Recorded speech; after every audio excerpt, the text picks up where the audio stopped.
നമ്മൾ റോമർക്ക് എഴുതിയ ലേഖനമാണ് പഠിച്ചുകൊണ്ടിരിക്കുന്നത്. 6-ാം അധ്യായത്തിൻ്റെ 14 വരെയുള്ള വാക്യങ്ങൾ നമ്മൾ പഠിക്കുകയുണ്ടായി. ഇന്ന് 15 മുതലുള്ള വാക്യങ്ങൾ നമുക്ക് ചിന്തിക്കാം.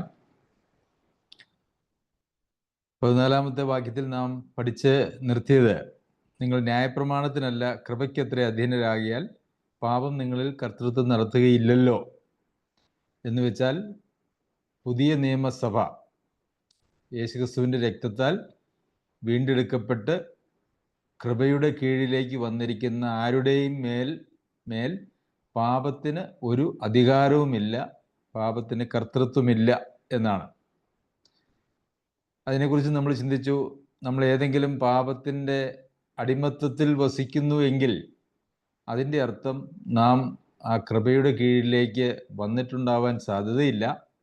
അതല്ല എങ്കിൽ നാം ആ കൃപയിൽ നിന്ന് വീണുപോയി. ഈ രണ്ട് കാര്യങ്ങളിൽ ഏതെങ്കിലും ഒന്നായിരിക്കും എന്ന് നമ്മൾ അതിനെക്കുറിച്ച് ചിന്തിക്കുകയുണ്ടായി. 15-ാമത്തെ വാക്യം, എന്നാൽ എന്ത്, ന്യായപ്രമാണത്തിനല്ല കൃപയ്ക്കത്രേ അധീനരാകിയാൽ നാം പാപം ചെയ്യുക എന്നോ ഒരു നാളും അരുത്. ഈ ന്യായപ്രമാണവും കൃപയും തമ്മിലുള്ള താരതമ്യം നമുക്ക് ഈ അധ്യായത്തിൽ തന്നെ 3 സ്ഥലത്ത് നമ്മൾ ഓൾറെഡി കണ്ടു കഴിഞ്ഞു. 1-ാമത്തെ വാക്യത്തിൽ നാം കണ്ടത്, കൃപ പെരുകേണ്ടതിന് പാപം ചെയ്തുകൊണ്ടിരിക്കുക എന്നോ ഒരു നാളും വരുത്. പാപം പെരുകിയെടുത്ത് കൃപ വർദ്ധിച്ചു എന്ന് പറഞ്ഞതിന് ശേഷം പൗലോസ് അപ്പോസ്തലൻ പറയുകയാണ്, എന്നാൽ പിന്നെ കൃപ പെരുകേണ്ടതിന് പാപം ചെയ്തുകൊണ്ടിരിക്കുക എന്നോ ഒരു നാളും അരുത്. ഈ 15-ാമത്തെ വാക്യത്തിലും ഒരു നാളും അരുത് എന്ന് പറയുന്ന ഒരു പ്രസ്താവന നമ്മൾ കാണുന്നുണ്ട്. ന്യായപ്രമാണത്തിനല്ല കൃപയ്ക്കത്ര അധീനരാകിയാൽ നാം പാപം ചെയ്യുക എന്നോ, ഇത് പാപം ചെയ്തുകൊണ്ടിരിക്കുക എന്നോ അല്ല പറഞ്ഞിരിക്കുന്നത്, പാപം ചെയ്യുക എന്നോ. 1-ാമത്തെ വാക്യത്തിൽ കൃപ പെരുകേണ്ടതിന് പാപം ചെയ്തുകൊണ്ടിരിക്കുക എന്നോ എന്നാണ് അവിടെ ചോദിച്ചിരിക്കുന്നത്. അതായത് പാപത്തിൽ തുടരുന്നതിനെ കുറിച്ചാണ്. ഇവിടെ നമ്മൾ വായിക്കുന്നത് പാപം ചെയ്യുക എന്നോ, അതായത് ഒറ്റപ്പെട്ട പാപങ്ങൾ പോലും നമുക്ക് ചെയ്യുവാനായിട്ട് അനുവാദമുണ്ടോ എന്ന് ചോദിച്ചാൽ അതിനെക്കുറിച്ച് വചനം പറയുന്നത് ഒരു നാളും അരുത് എന്നാണ്. അപ്പോൾ പാപത്തെക്കുറിച്ചുള്ള ദൈവമക്കളുടെ പാപം ചെയ്യുന്നതിനെക്കുറിച്ചോ, അത് ഒറ്റപ്പെട്ട പാപങ്ങളാണെങ്കിലും അതുപോലെ തന്നെ പാപം ചെയ്തുകൊണ്ട് അതിൽ ജീവിക്കുന്നതാണെങ്കിലും ദൈവമക്കളെ സംബന്ധിച്ചിടത്തോളം ഒരു നാളും അരുത് എന്ന് പറയുന്ന ഒരൊറ്റ വാക്കാണ് അവിടെ പ്രസക്തി. അപ്പോൾ എത്രത്തോളം കൃപയുടെ കീഴിൽ വസിക്കുന്ന, അതായത് വീണ്ടും ജനനം പ്രാപിച്ച് ദൈവമക്കളായി തീർന്നിരിക്കുന്നതായിട്ടുള്ള ആളുകൾക്ക് പാപത്തോട് ഉള്ള മനോഭാവം എന്ന് പറയുന്നത് ഒരു നാളും അരുത് എന്നുള്ളതാണ്. അതുതന്നെയാണ് നമ്മൾ എബ്രായർക്ക് എഴുതിയ ലേഖനത്തിൽ നമ്മൾ വായിക്കുന്നത്, നിങ്ങൾ പാപത്തോട് പോരാടുന്നതിൽ പ്രാണത്യാഗത്തോളം എതിർത്ത് നിന്നിട്ടില്ല. അപ്പോൾ പ്രാണൻ പോയാലും ഞാൻ പാപം ചെയ്യുകയില്ല എന്നുള്ള ഒരു മനോഭാവമായിരിക്കണം ഓരോ ദൈവ പൈതലിനും ഉണ്ടാകേണ്ടത്. ഇപ്പോൾ ഒരു നാളും അരുത് എന്ന് പറയുമ്പോൾ വല്ലപ്പോഴും ആകാം എന്നല്ല. പലപ്പോഴും ആളുകൾ, ദൈവമക്കൾ സംസാരിക്കുമ്പോൾ പാപത്തെ അങ്ങനെ വളരെ ഗൗരവമായിട്ട് കാണുന്ന ഒരു മനോഭാവമേ ഇല്ല. കാരണം ഈ പാപം വളരെ വ്യാപകമായിട്ട് മനുഷ്യരിൽ അങ്ങോട്ട് പടർന്നിരിക്കുകയാണ്. ഇത് എല്ലാ കാലത്തുമുണ്ട്, ഈ കാലഘട്ടങ്ങളിലുമുണ്ട്. ദൈവസഭയിൽ അംഗങ്ങളായി, ഈവൻ ദൈവസഭയിൽ വചനം പഠിപ്പിക്കുന്ന ആളുകൾ പോലും, പ്രസംഗിക്കുന്നവർ പോലും, അത് മുതൽ സഭയിലെ വിശ്വാസികളായിട്ട് അംഗങ്ങളായിരിക്കുന്ന എല്ലാ ആളുകളും പാപത്തിൽ ജീവിക്കുന്ന, അല്ലെങ്കിൽ പാപത്തെക്കുറിച്ച് അങ്ങനെ ഒരു നാളും അരുതാത്ത ഒരു കാര്യമാണ് എന്ന് ചിന്തിക്കുന്ന ഒരു മനോഭാവം ഇന്ന് തികച്ചും അന്യമായി കൊണ്ടിരിക്കുകയാണ്. എന്നാൽ പ്രിയമുള്ളവരെ, ദൈവസന്നിധിയിൽ നമ്മളുടെ മനോഭാവം എന്ന് പറയുന്നത് ഇത് ഒരു നാളും അരുത് എന്നുള്ള ഒരു ഗൗരവമായിട്ടുള്ള കാര്യമായിട്ടാണ്. അപ്പോൾ കൃപയ്ക്ക് അധീനരാകിയാൽ എന്നാൽ പിന്നെ നമുക്കിനി പ്രത്യേകിച്ചൊന്നും അങ്ങനെ ഗൗരവമായിട്ട് എടുക്കേണ്ട ആവശ്യമില്ല. നമ്മൾ കൃപയ്ക്ക് അധീനരാണല്ലോ, ദൈവം നമുക്ക് നിത്യജീവൻ തന്നല്ലോ, ദൈവത്തിൻ്റെ മക്കളാണല്ലോ, സ്വർഗത്തിലേക്കുള്ള പ്രവേശനം നമുക്ക് ഉറപ്പായല്ലോ എന്നാൽ പിന്നെ അത്യാവശ്യം നമ്മളുടെ ഇഷ്ടം ചെയ്തൊക്കെ അങ്ങോട്ട് ജീവിക്കാം, എൻ്റെ താല്പര്യത്തിനനുസരിച്ച് ജീവിക്കാം എന്നൊക്കെ ചിന്തിക്കുന്നതായിട്ടുള്ള ആളുകൾ ധാരാളം ഇന്ന് ക്രിസ്തീയ ലോകത്ത് ഉണ്ട്. ക്രിസ്തീയ ലോകത്തെന്ന് പറയുമ്പോൾ ക്രിസ്തീയ ഗോളം മാത്രവുമല്ല, വീണ്ടും ജനിക്കപ്പെട്ടവർ അല്ലെങ്കിൽ രക്ഷിക്കപ്പെട്ടവർ എന്ന് പറയുന്നതായിട്ടുള്ള ആളുകളുടെ ഇടയിലും ഈ ഒരു മനോഭാവം വളരെ വ്യാപകമാണ്. ഒരു നാളും അരുതാത്തതായ ഒരു കാര്യമാണ് ഈ പാപം എന്ന് പറയുന്നത് ദൈവമക്കളെ സംബന്ധിച്ചിടത്തോളം എന്ന് നാം എപ്പോഴും ഓർക്കേണ്ടത് ആവശ്യമാണ്. അതിനുശേഷം 16-ാമത്തെ വാക്യത്തിൽ, നിങ്ങൾ ദാസന്മാരായി അനുസരിപ്പാൻ നിങ്ങളെ തന്നെ സമർപ്പിക്കുകയും നിങ്ങൾ അനുസരിച്ച് പോരുകയും ചെയ്യുന്നവന് ദാസന്മാരാകുന്നു എന്ന് അറിയുന്നില്ലയോ?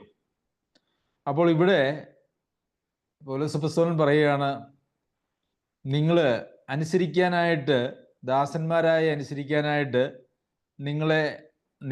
നിങ്ങളെ ആർക്കാണോ സമർപ്പിച്ചിരിക്കുന്നത് അവർക്ക് ദാസന്മാരാണ് എന്നറിയാമല്ലോ. അതായത് നമ്മൾ ഏതെങ്കിലും ഒരു വ്യക്തിക്ക് അല്ലെങ്കിൽ ഒരു സ്ഥാപനത്തിന്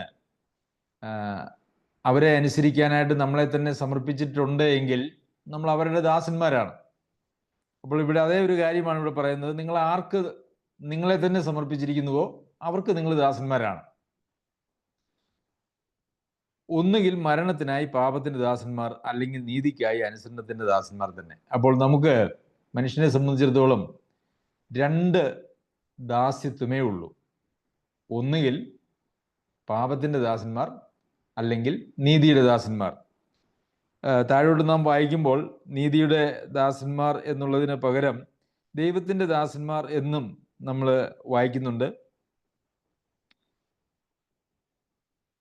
22-ാമത്തെ വാക്യത്തില് ദൈവത്തിന് ദാസന്മാരായിരിക്കാൽ എന്നുള്ള പ്രയോഗം നമ്മൾ കാണുന്നുണ്ട്. അപ്പോൾ നീതിയുടെ ദാസന്മാർ എന്ന് പറയുന്നത് ദൈവത്തിന് ദാസന്മാരാണ് എന്നുള്ളതിന് ഉപയോഗിക്കുന്ന മറ്റൊരു പദം ആണ് എന്നുള്ളത് നമുക്ക് മനസ്സിലാക്കുവാനായിട്ട് കഴിയും. അപ്പോൾ നമ്മെ സംബന്ധിച്ച് നമ്മുടെ മുമ്പിൽ നമുക്ക് ദാസന്മാരാണ് എന്ന് പറയാൻ കഴിയുന്നത് രണ്ട് ആളുകൾക്കാണ്. ഇവിടെ പാപത്തിന് അവിടെ ആളത്വം കൽപ്പിച്ചിരിക്കുകയാണ്. എന്നാൽ അതിൻ്റെ പിന്നിലുള്ളത് പിശാചും നമ്മളുടെ ജഡവും ഒക്കെയാണ്, ലോകവും ഒക്കെയാണ് എന്ന് നമുക്കറിയാമല്ലോ. ഒന്നുകിൽ പാപത്തിൻ്റെ ദാസന്മാരായിട്ട് ഈ ലോകത്തിൽ ജീവിക്കുക, അതല്ലെങ്കിൽ നീതിക്ക് ദാസന്മാരായിട്ട് നാം ഈ ലോകത്തിൽ ജീവിക്കുക. പാപത്തിൻ്റെ ദാസന്മാരായിട്ടാണ് ജീവിക്കുന്നതെങ്കിൽ പാപം ചെയ്തുകൊണ്ട് ജീവിക്കും. നീതിയുടെ ദാസന്മാരായിട്ടാണ് നാം ജീവിക്കുന്നതെങ്കിൽ നീതി ചെയ്ത് ജീവിക്കും. ഒരു പാപത്തിൻ്റെ ദാസന് നീതി പ്രവർത്തിക്കുവാനായിട്ടുള്ള, അതായത് ദൈവസന്നിധിയിൽ സ്വീകാര്യമായ നീതി പ്രവർത്തിക്കുവാനായിട്ടുള്ള സ്വാതന്ത്ര്യമില്ല. കാരണം അവർ പാപത്തിൻ്റെ അടിമത്തത്തിലാണ്, പാപമാണ് ഭരിക്കുന്നത്, പാപം കർത്തൃത്വം നടത്തുന്നു. അതുകൊണ്ട് നീതി ചെയ്യാനായിട്ട് അവർക്ക് അനുവാദമില്ല. എന്നാൽ അതുപോലെ തന്നെ നീതിക്ക് ദാസന്മാരാണെങ്കിൽ പാപം ചെയ്യുവാനായിട്ടും അധികാരമില്ല എന്ന് നമുക്ക് കാണുവാനായിട്ട് സാധിക്കും. അപ്പോൾ നാം നമ്മുടെ ജീവിതത്തിൽ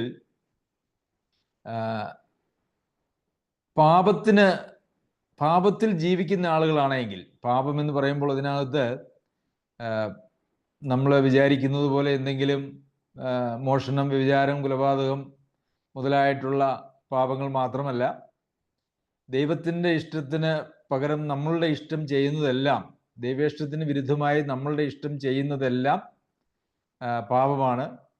അപ്പോൾ അങ്ങനെ പാപത്തിന് നമ്മൾ ദാസന്മാരാണ് എങ്കിൽ ദൈവവുമായിട്ട് നമുക്കൊരു ബന്ധവുമില്ല എന്നുള്ളതാണ്. ഇന്ന് നമ്മൾ സഭകളിലൂടെ ശ്രദ്ധിച്ചാൽ നമുക്ക് കാണാൻ കഴിയുന്നതായിട്ടുള്ള വലിയ ഒരു വിരോധാഭാസം എന്ന് പറയുന്നത്, ഞങ്ങൾ നീതിയുടെ ദാസന്മാരാണ് എന്ന് ഉറക്കെ പ്രഖ്യാപിക്കുകയും എന്നാൽ പാപത്തിന് ദാസന്മാരെ പോലെ വിവിധ പാപങ്ങൾക്ക് അടിമകളായിട്ട് ജീവിക്കുകയും ചെയ്യുന്നതായിട്ടുള്ള ആളുകളെ നമുക്ക് കാണുവാനായിട്ട് കഴിയും.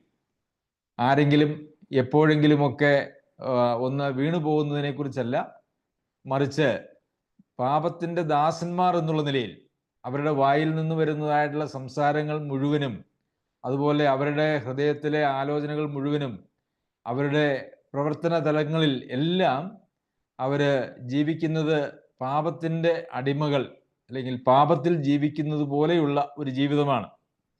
അങ്ങനെ ജീവിക്കുന്ന ഒരാള് ദൈവത്തിന് ദാസന്മാരാണെന്നോ നീതിക്ക് ദാസന്മാരാണെന്നോ പറയുന്നതിൽ ഒരർത്ഥവുമില്ല. അത് വളരെ വിരോധാഭാസമാണ്.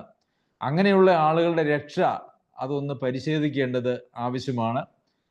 ഒരു പക്ഷേ അവർ രക്ഷിക്കപ്പെട്ടിട്ടുണ്ടെങ്കിൽ പോലും അവർ ആ കൃപയുടെ തലത്തിൽ നിന്നും അവർ വീണുപോയി എന്ന് നമുക്ക് പറയുവാനായിട്ട് കഴിയും. കാരണം കൃപ ഭരിക്കുന്നുവെങ്കിൽ പാപത്തിന് കർത്തൃത്വമില്ല, അല്ലെ? കൃപയ്ക്ക് അധീനരാകിയാൽ പാപം നിങ്ങൾ കർത്തൃത്വം നടത്തുകയില്ല. 14-ാമത്തെ വാക്യത്തിൽ നാം കണ്ടത് അതാണ്. അപ്പോൾ കൃപയിൽ നിന്ന് വീണുപോയി, അതല്ലെങ്കിൽ രക്ഷിക്കപ്പെട്ടിട്ടേ ഇല്ല എന്നുള്ളതാണ് ഈ പാപത്തിൽ ജീവിക്കുന്ന ആളുകളെ സംബന്ധിച്ച് നമുക്ക് പറയുവാനായിട്ട് കഴിയുന്നത്. ഈ സന്ദർഭത്തിൽ ഞാൻ നിങ്ങളുടെ ശ്രദ്ധയെ തിരിക്കാൻ ആഗ്രഹിക്കുന്ന മറ്റൊരു കാര്യം, ചില ആളുകളോട് നമുക്ക് അവരുടെ വഴികളെ സംബന്ധിച്ച് അവരെ ബോധ്യം വരുത്താനായിട്ട് ശ്രമിച്ചാൽ അവർ അതിന് വിധേയപ്പെടാത്തതായിട്ടുള്ള ആളുകളെ നമുക്ക് കാണുവാനായിട്ട് സാധിക്കും. ഉപദേശങ്ങൾ അവർക്ക് സ്വീകാര്യമല്ല, ശാസനകൾ അവർക്ക് സ്വീകാര്യമല്ല, ദൈവവചനത്തിൽ നിന്നുള്ളതായ പ്രബോധനങ്ങൾ അവർക്ക് സ്വീകാര്യമല്ല. അങ്ങനെയുള്ള ആളുകളുടെ പ്രത്യേകത എന്ന് പറയുന്നത് അവർ ഈ പാപത്തിൻ്റെ ദാസന്മാരാണ് എന്നുള്ളതാണ്. അങ്ങനെയുള്ള ആളുകൾക്ക് ദൈവവചനം നൽകുന്നതായിട്ടുള്ള യാതൊരു ഉപദേശങ്ങളും അവർക്ക് സ്വീകരിക്കുവാനോ അതിനെ പിൻചെല്ലുവാനോ അവർക്ക് യാതൊരു താല്പര്യവും ഉണ്ടാകുകയില്ല. അവർ പാപത്തിൻ്റെ ദാസന്മാരാണ് എന്നുള്ളതിൻ്റെ ഒരു തെളിവാണത്. നീതിയുടെ ദാസന്മാരാണെങ്കിൽ നീതിയുടെ വചനം സംബന്ധിച്ച് എപ്പോഴും അവരെ ശുഷ്കാന്തിയുള്ളവരും അത് കേട്ട് അവരെ തന്നെ നിർമ്മലതയിൽ സൂക്ഷിക്കുവാൻ താല്പര്യമുള്ളവരുമായിരിക്കും എന്ന് നമുക്ക് മനസ്സിലാക്കുവാനായിട്ട് സാധിക്കും.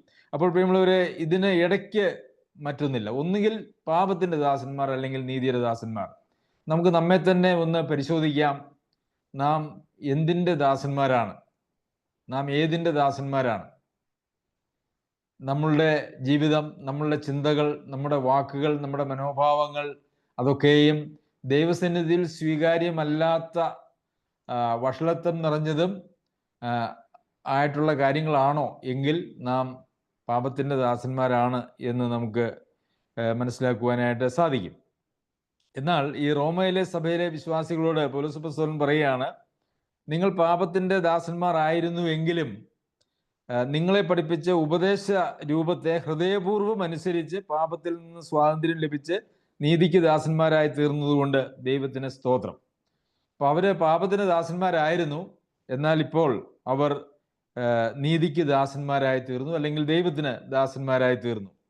എങ്ങനെയാണ് ഒരാൾ പാപത്തിൻ്റെ ദാസ്യത്വത്തിൽ നിന്നും നീതിയുടെ ദാസ്യത്വത്തിലേക്കുള്ള യാത്ര? അത് അവിടെ ഉപയോഗിച്ചിരിക്കുന്നതായിട്ടുള്ള പദങ്ങൾ നാം വളരെ ശ്രദ്ധയോടെ മനസ്സിലാക്കേണ്ടത് ആവശ്യമാണ്. നിങ്ങളെ പഠിപ്പിച്ച ഉപദേശ രൂപത്തെ ഹൃദയപൂർവം അനുസരിച്ച്. അപ്പോൾ പാപത്തിൻ്റെ ദാസ്യത്വത്തിൽ നിന്നും നീതിയുടെ ദാസ്യത്വത്തിലേക്ക് മാറുന്നതിന് ഒരു ഉപദേശ രൂപമുണ്ട്. അതായത് അതിനൊരു പ്രത്യേക ഒരു ചട്ടവട്ടമുണ്ട് എന്ന് വേണമെങ്കിൽ നമുക്ക് പറയാം. അങ്ങനെ വെറുതെ നമുക്ക് നമ്മളുടേതായിട്ടുള്ള ഒരു വഴിയില്ല. മറ്റുള്ളവർക്ക് നമ്മളെ ഉപദേശിക്കുവാനായിട്ടുള്ള എന്തെങ്കിലും പ്രത്യേകമായിട്ടുള്ള ചില പ്രസ്താവനകളോ വഴികളോ ഇല്ല. ലോകത്തിന് നമുക്ക് തരുവാനായിട്ടുള്ള ഒരു വഴികളുമില്ല.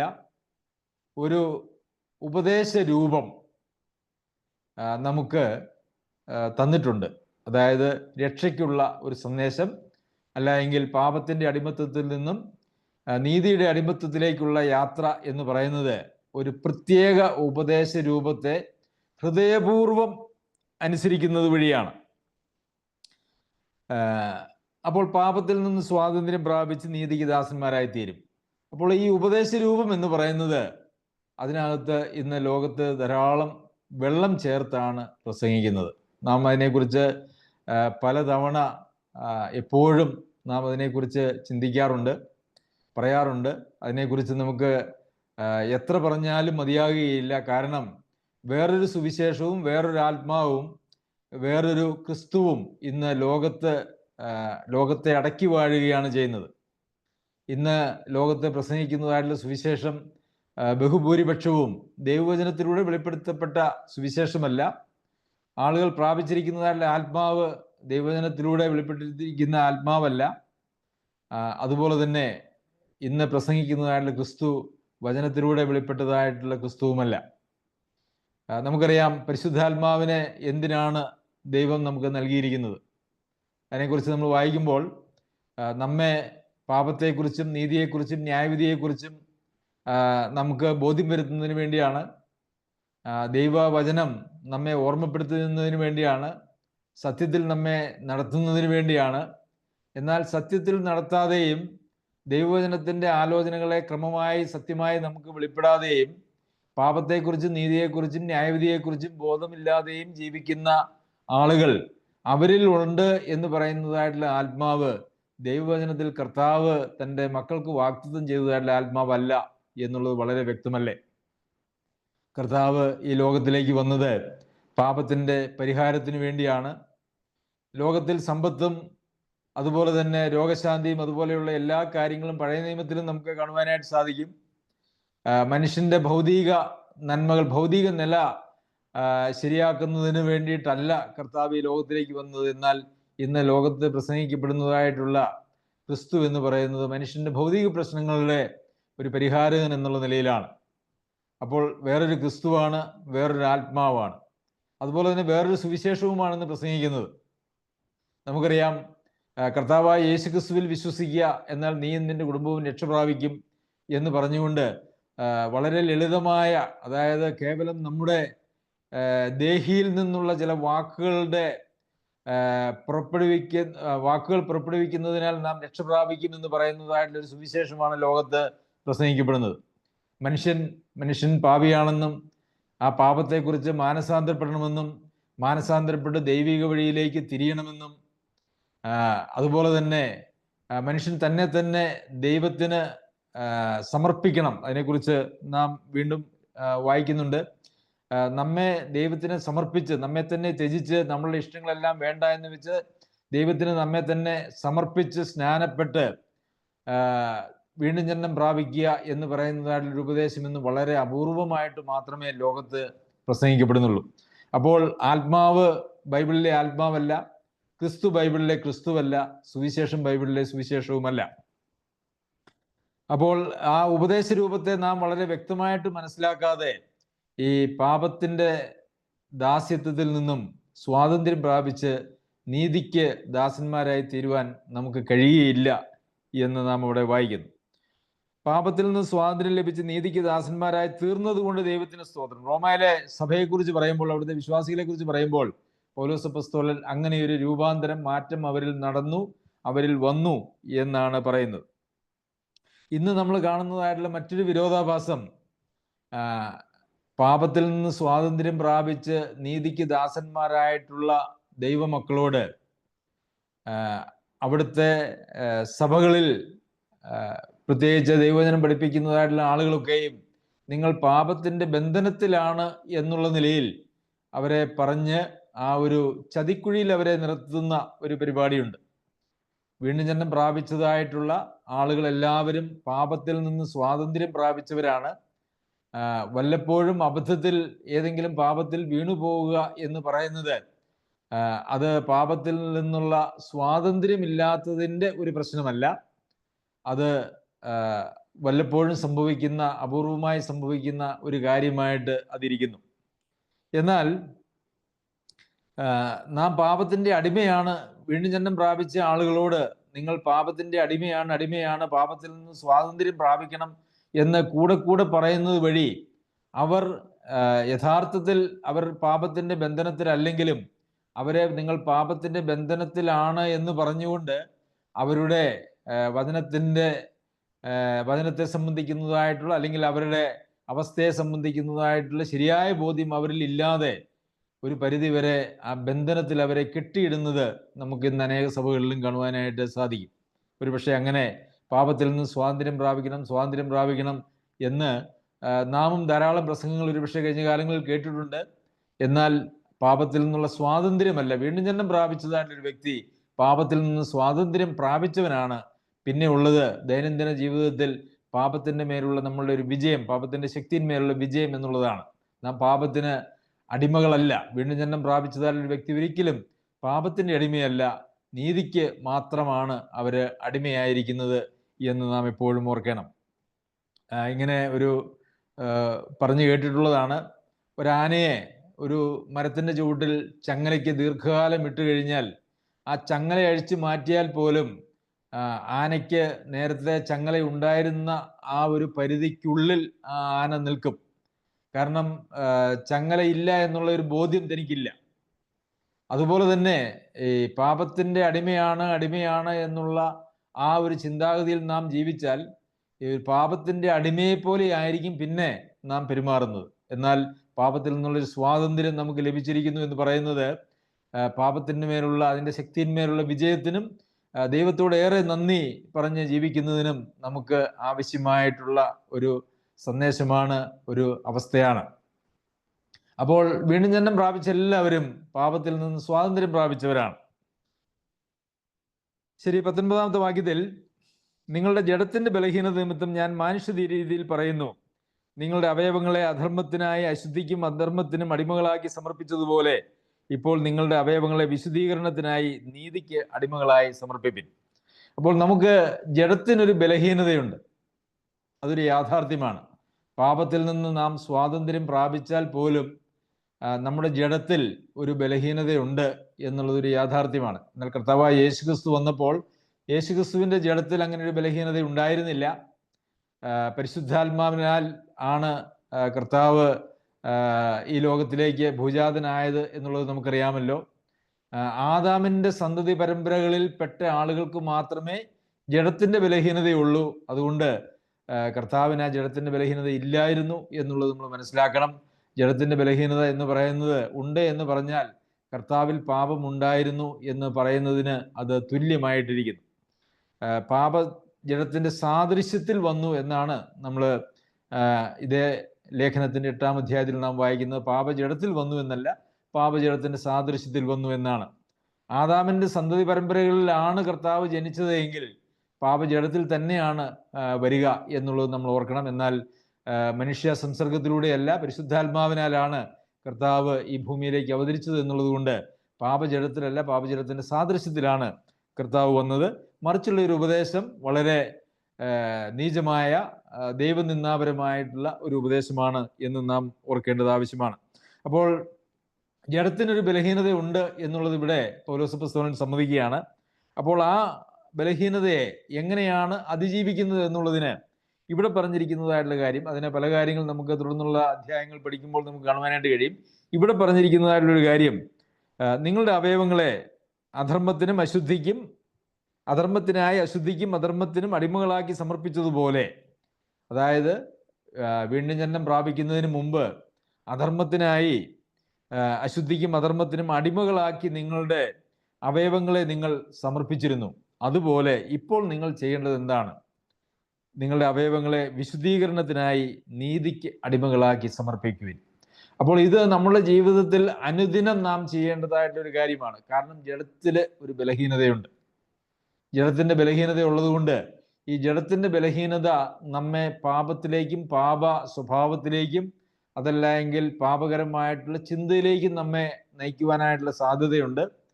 അതുകൊണ്ട് നാം ഓരോ ദിവസവും ചെയ്യേണ്ടതായിട്ടുള്ളൊരു കാര്യം, നമ്മുടെ ജഡത്തെ ദൈവത്തിന് നീതിക്ക് അടിമകളാക്കി നാം സമർപ്പിക്കണം. അപ്പോൾ പാപകരമായിട്ടുള്ള ചിന്തകൾ നമ്മളുടെ ഹൃദയത്തിലേക്ക് വരുമ്പോൾ നാം ആ ചിന്തകളെ വെടിഞ്ഞ് നമ്മുടെ തലച്ചോറ്, നമ്മുടെ കരങ്ങൾ, നമ്മുടെ കണ്ണുകൾ, നമ്മുടെ ചെവികൾ, ഇതൊക്കെ യഥാർത്ഥത്തിൽ ദൈവത്തിന് ഒരടിമയാക്കി സമർപ്പിക്കണം, നീതിക്ക് അടിമകളാക്കി സമർപ്പിക്കണം എന്ന് നമ്മളിവിടെ വായിക്കുന്നു. 12-ാം അധ്യായത്തിലേക്ക് വരുമ്പോൾ ഒരു യാഗമായി നിങ്ങളുടെ ശരീരങ്ങളെ സമർപ്പിക്കണം എന്ന് നമ്മൾ കാണുന്നുണ്ട്. ഒരു യാഗമായി നമ്മുടെ ശരീരങ്ങളെ, നമ്മുടെ അവയവങ്ങളെ ദൈവസന്നിധിയിൽ സമർപ്പിച്ചാൽ പിന്നെ അത് നമുക്ക് തിരിച്ചെടുക്കുവാനായിട്ട് കഴിയുന്നതല്ല. അത് ദൈവത്തിൻ്റെ സമ്പൂർണ്ണ അധികാരത്തിലേക്ക് നമ്മൾ വിട്ടുകൊടുക്കുകയാണ് ചെയ്യുന്നത്. ദൈവത്തിൻ്റെ സമ്പൂർണ്ണ അധികാരത്തിലേക്ക് നാം വിട്ടുകൊടുത്താൽ പിന്നെ നമ്മുടെ അവയവങ്ങളെ ഉപയോഗിച്ച് നമ്മുടെ ഇഷ്ടത്തിനനുസരിച്ച് ജീവിക്കുവാനായിട്ട് നമുക്ക് ഒരിക്കലും കഴിയുന്നതല്ല, അത് പാടുള്ളതുമല്ല. അപ്പോൾ പലപ്പോഴും ദൈവത്തിന് സമർപ്പിച്ചതിന് ശേഷം നാം തന്നെ തിരിച്ചെടുക്കുന്നതായിട്ടുള്ള ഒരു സാഹചര്യമാണ് യഥാർത്ഥത്തിൽ ഈ പാപം എന്ന് പറയുന്നത്. നീതിക്കായിട്ട് നമ്മുടെ അവയവങ്ങളെ ദൈവത്തിന് സമർപ്പിച്ചിട്ട് അല്ലെങ്കിൽ നീതിക്ക് സമർപ്പിച്ചതിന് ശേഷം നാം വീണ്ടും നമ്മുടെ അവയവങ്ങളെ നമ്മുടെ സ്വാർത്ഥതയ്ക്ക് വേണ്ടിയിട്ട് നാം തിരിച്ചെടുക്കുന്നു. അതല്ല എങ്കിൽ ഒരു യാഗപീഠത്തിൽ എന്ന പോലെ ഒരു യാഗമായി നമ്മെ സമർപ്പിച്ചതിന് ശേഷം ഇടയ്ക്കിടയ്ക്ക് നാം ആ യാഗപീഠത്തിൽ നിന്നും ഇറങ്ങി വന്ന് നമ്മളുടെ ഇഷ്ടത്തിന് വേണ്ടി ജീവിക്കുന്ന ജീവിതം, അതാണ് യഥാർത്ഥത്തിൽ വിശ്വാസിയുടെ ജീവിതത്തിലുള്ള പാപം എന്ന് പറയുന്നത്. ദൈവേഷ്ടത്തിന് വിരുദ്ധമായി നമ്മളുടെ ഇഷ്ടം ചെയ്യുന്നതെല്ലാം പാപമാണ്. പ്രിയമുള്ളവരെ, ഈ സമർപ്പണം എന്ന് പറയുന്നത് അത് തുടർമാനമായ ഒരു കാര്യമാണ്. ഇന്നലെയും നാം വായിച്ച വേദഭാഗത്തു നിന്നും നാം അത് മനസ്സിലാക്കിയിരുന്നു. 20-ാമത്തെ വാക്യത്തിൽ, നിങ്ങൾ പാപത്തിന് ദാസന്മാരായിരുന്നപ്പോൾ നീതിയെ സംബന്ധിച്ച് സ്വതന്ത്രരായിരുന്നുവല്ലോ. പാപത്തിന് ദാസന്മാരാണെങ്കിൽ പാപം പറയുന്നത് മാത്രമേ ചെയ്യുവാനായിട്ട് അവകാശമുള്ളൂ. പാപമാണ് കൽപ്പിക്കുന്നത്, പാപമാണ് അധികാരി. അപ്പോൾ നീതി ചെയ്യുവാനായിട്ട് നമുക്ക് കഴിയുന്നതല്ല. നീതിയെ സംബന്ധിച്ച് നമ്മൾ സ്വതന്ത്രരാണ്. കാരണം നമ്മളെ ഭരിക്കുന്നത് പാപമാണ്, പാപത്തിൻ്റെ അടിമകളാണ്, പാപമാണ് നമ്മളിൽ വാണിരുന്നത് എന്നുള്ളതാണ് വീണ്ടും ഇവിടെ പറയുന്നത്. നിങ്ങൾക്ക് അന്ന് എന്തൊരു ഫലമുണ്ടായിരുന്നു, ഇപ്പോൾ നിങ്ങൾക്ക് ലജ്ജ തോന്നുന്നത് തന്നെ അതിൻ്റെ അവസാനം മരണമല്ലോ. പാപം വാണു, മരണവും വാണു എന്ന് കഴിഞ്ഞ അധ്യായം നാം വായിച്ചപ്പോൾ പഠിക്കുകയുണ്ടായി. പാപം വാണു, മരണവും വാണു. അതുപോലെ തന്നെ പാപത്തിന് ദാസന്മാരായിരുന്നു. അതിനെക്കുറിച്ച് ഓർക്കുമ്പോൾ ലജ്ജ തോന്നുന്നു, അല്ലേ? പലപ്പോഴും ആളുകൾ അവരുടെ പഴയകാല ജീവിതത്തെക്കുറിച്ച് പറയുമ്പോൾ ഒരു ലജ്ജയോടുകൂടി പറയാതെ വളരെ അഭിമാനത്തോടു കൂടി പറയുന്ന, പ്രത്യേകിച്ച് സാക്ഷ്യം പറയുന്ന ആളുകൾ അവരങ്ങനെ പറയുന്നത് ഞാൻ കേട്ടിട്ടുണ്ട്. അവരുടെ പഴയകാല ജീവിതത്തിൽ ഉണ്ടായിരുന്നതായിട്ടുള്ള പാപങ്ങളെയൊക്കെ പെരുപ്പിച്ച് ഒരു ലജ്ജയില്ലാതെ അതിനെക്കുറിച്ച് വിവരിക്കുന്നതായിട്ടുള്ള ആളുകളെ നമുക്ക് കാണുവാനായിട്ട് സാധിക്കും. എന്നാൽ പഴയകാല ജീവിതത്തെക്കുറിച്ച് ഓർക്കുമ്പോൾ നമുക്ക് ലജ്ജയാണ് യഥാർത്ഥത്തിൽ വരേണ്ടത്. തീർച്ചയായിട്ടും നമ്മുടെ രക്ഷിക്കപ്പെടുന്നതിന് മുമ്പുള്ള ജീവിതത്തെക്കുറിച്ച് ഓർക്കുമ്പോൾ ലജ്ജ വരണം. അതുപോലെ തന്നെ നാം രക്ഷിക്കപ്പെട്ടതിന് ശേഷം നാം പാപത്തിൽ വീണു പോയിട്ടുണ്ടെങ്കിൽ അതിനെക്കുറിച്ച് ഓർക്കുമ്പോൾ നാം ഏറെ ലജ്ജിക്കേണ്ടതായിട്ടുള്ള ആവശ്യമുണ്ട്. കാരണം അങ്ങനെ പാപം ചെയ്യുന്നവരെ കുറിച്ച് പറയുന്നത് അവർ ദൈവപുത്രനെ ചവിട്ടിക്കളയുന്നവരെന്നും ദൈവപുത്രന് ലോകാപവാദം വരുത്തുന്നവരെന്നും അതുപോലെ വീണ്ടും ക്രൂശിക്കുന്നവരും എന്നൊക്കെയാണ്. അപ്പോൾ അങ്ങനെ നമ്മെ വീണ്ടെടുത്തതായിട്ടുള്ള, നമുക്ക് വേണ്ടി ജീവൻ തന്നവനായിട്ടുള്ള കർത്താവിനെ, അവൻ നമുക്ക് സ്വാതന്ത്ര്യം, പാപത്തിൽ നിന്ന് സ്വാതന്ത്ര്യം തന്നതിന് ശേഷവും ആ കർത്താവിന് ലോകാപവാദം വരത്തക്ക രീതിയിലാണ് നാം ജീവിക്കുന്നതെങ്കിൽ അതിനെക്കുറിച്ച് എത്രയോ അധികം ലജ്ജയുള്ളവരായി തീരണം എന്നുള്ളത് എത്രയോ സത്യമാണ്. അതുകൊണ്ട് പ്രിയമുള്ളവരെ, അതിൻ്റെ അവസാനം മരണമാണ് എന്നുള്ളത് കൊണ്ട് യഥാർത്ഥത്തിൽ നാം നമ്മുടെ പഴയകാല ജീവിതത്തെക്കുറിച്ച്, നാം ജീവിച്ചിരുന്ന പാപ സാഹചര്യങ്ങളെക്കുറിച്ചൊക്കെ ലജ്ജ ഉണ്ടാകേണ്ടത് നമ്മുടെ ജീവിതത്തിൽ ആവശ്യമാണ്. അങ്ങനെ ലജ്ജ ഉണ്ടാകുന്നുവെങ്കിൽ മാത്രമേ പാപത്തെ നാം വെറുക്കുന്നു എന്ന് വരുന്നുള്ളൂ. പാപത്തെക്കുറിച്ച് ഓർക്കുമ്പോൾ ലജ്ജയുമില്ല, പാപ സ്വഭാവത്തെക്കുറിച്ച് ഓർക്കുമ്പോൾ നമുക്ക് യാതൊരു സങ്കടവും ദുഃഖവും ഇല്ല എങ്കിൽ അതിൻ്റെ അർത്ഥം ഇന്നും നാം പാപത്തിൽ രസിക്കുന്നവരും പാപത്തോട് ദൈവവചന പ്രകാരമുള്ളൊരു മനോഭാവം ഇല്ലാത്തവരുമാണ് എന്നുള്ളതാണ്. ശരി, 22-ാമത്തെ വാക്യത്തിൽ, എന്നാൽ ഇപ്പോൾ പാപത്തിൽ നിന്ന് സ്വാതന്ത്ര്യം പ്രാപിച്ച് ദൈവത്തിന് ദാസന്മാരായിരിക്കിയാൽ നിങ്ങൾക്ക് ലഭിക്കുന്ന ഫലം വിശുദ്ധീകരണവും അതിൻ്റെ അന്തം നിത്യജീവനുമാകുന്നു. യഥാർത്ഥത്തിൽ നിത്യജീവൻ എപ്പോഴാണ് ഒരു മനുഷ്യന് ലഭിക്കുന്നത് എന്ന് ചോദിച്ചാൽ, നമുക്ക് നിത്യജീവൻ ലഭിക്കുന്നത് നാം വീണ്ടും ജനനം പ്രാപിക്കുമ്പോഴാണ്. എന്നാൽ ആ നിത്യജീവൻ നമുക്ക് ലഭിക്കുന്നത് നാം കർത്താവിൽ വസിക്കുന്നത് വഴിയാണ്. കർത്താവാകുന്ന നിത്യജീവൻ, കർത്താവിലുള്ളതായിട്ടുള്ള ജീവൻ, അതിൻ്റെ ഒരു പങ്കാണ് നമുക്ക് ലഭിക്കുന്നത്. നാം അതിനെക്കുറിച്ച് പല പ്രാവശ്യം പറഞ്ഞിട്ടുള്ളതാണ്. നിത്യജീവൻ നമുക്ക് ഓരോരുത്തർക്കും പ്രത്യേകം ദൈവം തരുന്നതല്ല. ഓരോരുത്തർക്കും പ്രത്യേകം നിത്യജീവൻ ലഭിക്കുക എന്ന് പറഞ്ഞൊരു പരിപാടി ബൈബിളിൽ ഇല്ല എന്നുള്ളത് നമ്മൾ മനസ്സിലാക്കേണ്ടത് ആവശ്യമാണ്. നിത്യജീവനെ സംബന്ധിച്ച് നാം ഇതിനു മുമ്പും പഠിച്ചിട്ടുണ്ട്. അതിൻ്റെ വീഡിയോകൾ യൂട്യൂബിൽ ലഭ്യമാണ്. അത് നിങ്ങൾ കേൾക്കുവാൻ, സംശയമുണ്ടെങ്കിൽ കേൾക്കുവാൻ ഞാൻ നിങ്ങളോട് അഭ്യർത്ഥിക്കുന്നു. ശരി, ഇവിടെ നിത്യജീവനെ കുറിച്ച് പറയുമ്പോൾ സാധാരണ നമ്മൾ കേൾക്കുന്നതിൽ നിന്നും അല്പം വ്യത്യാസമാണ്. ഇപ്പോൾ പാപത്തിൽ നിന്ന് സ്വാതന്ത്ര്യം പ്രാപിച്ച് ദൈവത്തിന് ദാസന്മാരായിരിക്കിയാൽ നിങ്ങൾക്ക് ലഭിക്കുന്ന ഫലം വിശുദ്ധീകരണം. അപ്പോൾ ദൈവത്തിന് ദാസന്മാരായിട്ട് നാം ജീവിക്കുമ്പോൾ, പാപത്തിന്റെ ദാസ്യത്വത്തിൽ നിന്നും വിടുതൽ പ്രാപിച്ച് സ്വാതന്ത്ര്യം പ്രാപിച്ച് ദൈവത്തിന് ദാസന്മാരായിട്ട് നാം ജീവിക്കുമ്പോൾ അതിൻ്റെ ഫലമായിട്ട് നമ്മളിൽ ഉണ്ടാകുന്നത് വിശുദ്ധീകരണമാണ്. നമ്മളിലുള്ള എല്ലാ അഴുക്കും അങ്ങനെ നീങ്ങി നാം വിശുദ്ധിയിലേക്ക്, വളരുന്ന ഒരു പ്രക്രിയയാണ് യഥാർത്ഥത്തിൽ നമ്മുടെ ജീവിതത്തിൽ നടക്കുന്നത്. അതിൻ്റെ അന്തം നിത്യജീവനുമാകുന്നു. അതെന്താണ് ഇവിടെ അങ്ങനെ പറഞ്ഞിരിക്കുന്നത്? ഒരു മനുഷ്യൻ്റെ നിത്യജീവനെ സംബന്ധിക്കുന്നതായിട്ടുള്ള ഉറപ്പ് എന്ന് പറയുന്നത് അവൻ്റെ ജീവിതത്തെ മൊത്തം എടുത്തുകൊണ്ടാണ് എന്ന് പ്രത്യേകിച്ച് വ്യാഖ്യാനമൊന്നുമില്ലാതെ നമുക്ക് ഈ വേദഭാഗത്തിൽ നിന്ന് മനസ്സിലാക്കുവാനായിട്ട് കഴിയും. നാം കഴിഞ്ഞ ദിവസം ചിന്തിച്ചിരുന്നു, നമ്മുടെ അവയവങ്ങളെ നാം പാപത്തിന് സമർപ്പിക്കരുത്. നേരത്തെ പാപത്തിന് സമർപ്പിച്ചിരുന്നു, ഇപ്പോൾ നമ്മുടെ അവയവങ്ങളെ ദൈവത്തിനാണ് സമർപ്പിക്കേണ്ടത്. ഇനി നിങ്ങളുടെ അവയവങ്ങളെ പാപത്തിന് സമർപ്പിക്കരുത് എന്ന് പറയുന്നു. നാം നമ്മുടെ അവയവങ്ങളെ വീണ്ടും പാപത്തിന് സമർപ്പിച്ച് ആ പാപത്തിൻ്റെ അധികാരത്തിലേക്ക് നാം പോയാൽ പിന്നെ നമുക്ക് എന്താണ് നമുക്ക് വരാനായിട്ടുള്ളത്? നിത്യജീവനാണോ? പാപത്തിൻ്റെ അടിമകളായി പാപത്തിന് നമ്മുടെ അവയവങ്ങളെ സമർപ്പിച്ച് നാം പോയാൽ എന്താണ് സംഭവിക്കുന്നത്? പാപം വാഴുകയാണെങ്കിൽ മരണമാണ് വാഴുന്നത്. അതാണ് അടുത്ത വാക്യത്തിൽ പറയുന്നത്, പാപത്തിൻ്റെ ശമ്പളം മരണമത്രേ. അപ്പോൾ പാപത്തിൽ നിന്ന് സ്വാതന്ത്ര്യം പ്രാപിച്ച് ദൈവത്തിന് ദാസന്മാരായി അതിൻ്റെ ഫലമായിട്ട് ലഭിക്കുന്ന വിശുദ്ധീകരണവും അതിൻ്റെ അന്തം നിത്യജീവനും. എന്നാൽ പാപത്തിൻ്റെ ദാസ്യത്തിൽ നാം തുടരുകയോ പാപത്തിനായിട്ട് നമ്മെ വീണ്ടും നമ്മുടെ അവയവങ്ങളെ സമർപ്പിക്കുകയോ ചെയ്താൽ ആ പാപത്തിൻ്റെ ശമ്പളം മരണമത്രേ. ദൈവത്തിൻ്റെ കൃപാവരമോ നമ്മുടെ കർത്താവായ യേശു ക്രിസ്തുവിൽ നിത്യജീവൻ തന്നെ.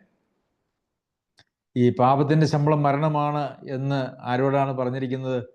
ഇവിടെ പറഞ്ഞിരിക്കുന്നത് വിശ്വാസികളോട് തന്നെയാണ്. അപ്പോൾ ദൈവത്തിൻ്റെ കൃപാവരം, ദൈവത്തിൻ്റെ കൃപയിൽ നിന്ന് നാം വീണു പോകാതെ ദൈവസന്നിധിയിൽ നാം നിലനിൽക്കേണ്ടത് ആവശ്യമാണ്. ദൈവത്തിൻ്റെ കൃപയിൽ നിന്നും വീണു പോകാനായിട്ട് കഴിയുകയില്ല എന്നൊക്കെ പറയുന്നതായിട്ടുള്ള ആളുകളുണ്ട്.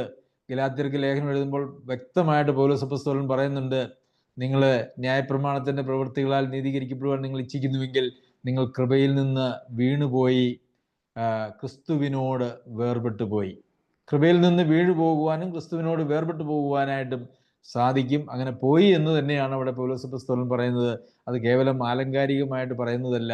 സുവിശേഷത്തോട് അല്പം വെള്ളം ചേർത്തപ്പോൾ അവിടെ വന്നതായിട്ടുള്ള വലിയ വ്യത്യാസമാണ് അത് എന്നുള്ളത് നമുക്കറിയാമല്ലോ.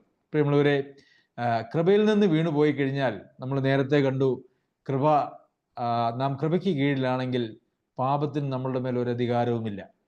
കൃപയിൽ നിന്ന് നാം വീണുപോയാൽ പാപം നമ്മളുടെ മേൽ അധികാരം നടത്തുകയാണ്. നമ്മളെവിടെയാണ്